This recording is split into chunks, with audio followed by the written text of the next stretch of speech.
દેવનાથ બાપુએ કલેક્ટરને આવેદનપત્ર આપ્યો. ગાયને રાજ્યમાતા તરીકેનો હોદ્દો મળે તે અંગે કોંગ્રેસ પ્રમુખનું નિવેદન. સ્ટોરી રિપોર્ટ બાય કરણ વાઘેલા, ભુજ. આપણા મહાન સંત એવા દેવનાથ બાપુ ગાયને રાજ્યમાતાનો દરજ્જો ગુજરાત સરકાર આપે એટલા માટે સતત રજૂઆત કરી રહ્યા છે. 17/7ના પણ એમને આવેદનપત્ર કલેક્ટરશ્રીને આપેલું, પરંતુ અત્યાર સુધી એમને વાત સાંભળી નહીં આ સરકારે. એટલા માટે આવતી 25/8/2025થી દેવનાથ બાપુએ એવું કીધેલું છે, જાહેર કરેલું છે કે આ ધર્મજૂથ છે. જ્યાં સુધી ગાયને ગુજરાત સરકાર રાજ્યમાતા જાહેર નહીં કરે ત્યાં સુધી હું અનશન ઉપવાસ આંદોલન ઉપર કલેક્ટર કચેરીની સામે બેસીશ એવી જાહેરાત કરેલી. તો જે દેવનાથ બાપુ ગાયની ખૂબ ચિંતા કરી રહ્યા છે, એમની માંગણી બરાબર છે.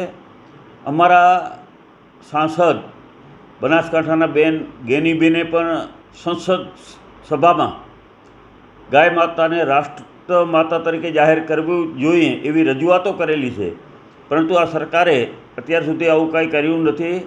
અને દેવનાથ બાપુ જ્યારે ગાયને રાજ્યમાતા અપાવવા માટેનો જ્યારે ઉપવાસ આંદોલન કરવાના છે ત્યારે અમે પણ કીધેલું છે કે બાપુ જ્યાં જરૂર પડશે એમાં અમે પણ આપની સાથે છીએ. અમે પણ જે થઈ શકે એટલા મદદરૂપ બનીશું. જરૂર પડે પ્રત્યેક ધરણા ઉપર પણ અમે તમારી સાથે જોડાશું. પરંતુ બાપુ અત્યારે આ સરકાર માત્ર આશ્વાસન કે બાંહેધરી આપી અને આપને કદાચ અનશન પૂરા કરાવે તો ફરીને આપણને ક્યારે રાજ્યમાતાનો દરજ્જો મળશે નહીં. તો આપ મક્કમ રહેજો.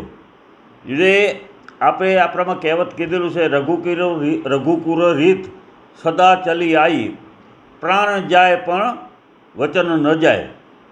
તો આને અનુરૂપ જ્યારે બાપુ આપણને મન મક્કમ કરીને જ્યારે ઉપવાસ આંદોલન કરી રહ્યા છો ને એવી વાત કરી છે કે જ્યાં સુધી ગાયને રાજ્યમાતા જાહેર નહીં થાય ત્યાં સુધી હું ઉપવાસ પૂરા નહીં કરું. ખૂબ સાચી વાત છે. તો અમે આપની સાથે છીએ ને સાથે સાથે અમે હિન્દુ પણ છીએ, સનાતની પણ છીએ. અને ભાજપના ચૂંટાયેલા ધારાસભ્યો જે એમની સરકાર છે રાજ્યમાં, એવા જ આપણા સાંસદ વિનોદભાઈ, એવા જ આપણા ભારતીય જનતા પાર્ટીના પ્રમુખ દેવજીભાઈ, એ પણ આપણી સાથે જોડાવા જોઈએ, તમારી સાથે. અને સરકાર સુધી અવાજ પહોંચાડવો જોઈએ, કારણ કે સરકાર ભાજપની છે. તો ભાજપના ધારાસભ્યોને સંસદશ્રી જો રજૂઆત કરશે તો આપણું કામ ઝડપી થઈ જશે. પણ એ પણ આપણા ઉપવાસ આંદોલનમાં જોડાય એવી એમને પણ હું વિનંતી કરું છું. બાકી બાપુ આપને એક જ વાત હું કહેવા માગું છું કે બાપુ હવે તો બહુ થઈ ગયું. તમે રજૂઆતો વારંવાર કરી છે, છતાં સરકાર તમારું સાંભળતી નથી. તો આ વખતે એવી કાર્યવાહી કરો કે સરકારને ફરજ પડવી જોઈએ અને સરકારને રાજ્યમાતા ગાયને રાજ્યમાતાનો જાહેર કરવાનો ફરજ બને. અને એના માટે જે આપ ઉપવાસ આંદોલન કરવાનું શરૂ કરી રહ્યા છો, તો આપ ઉપવાસ આંદોલન જ્યાં સુધી રાજ્યમાતા ગાય માતાને જાહેર ન કરે ત્યાં સુધી આપણા ઉપવાસ આંદોલનો પૂર્ણ કરજો નહીં. અને ખાસ કરીને આપ સમગ્ર કચ્છના સાધુ સંતો પણ આપણી સાથે જોડાશે. બીજા પણ ઘણા સમાજના ધર્મપ્રેમી ભાઈઓ પણ જોડાશે. અને હું પણ ગાય માતાની સેવા કરું છું. મારા ગામની ગૌશાળાનું સંચાલન પણ કરું છું. તો જેટલા ગાય માતાને આપ માનો છો એટલા જ ગાય માતાને અમે પણ માનીએ છીએ. એટલે સારી વાત છે.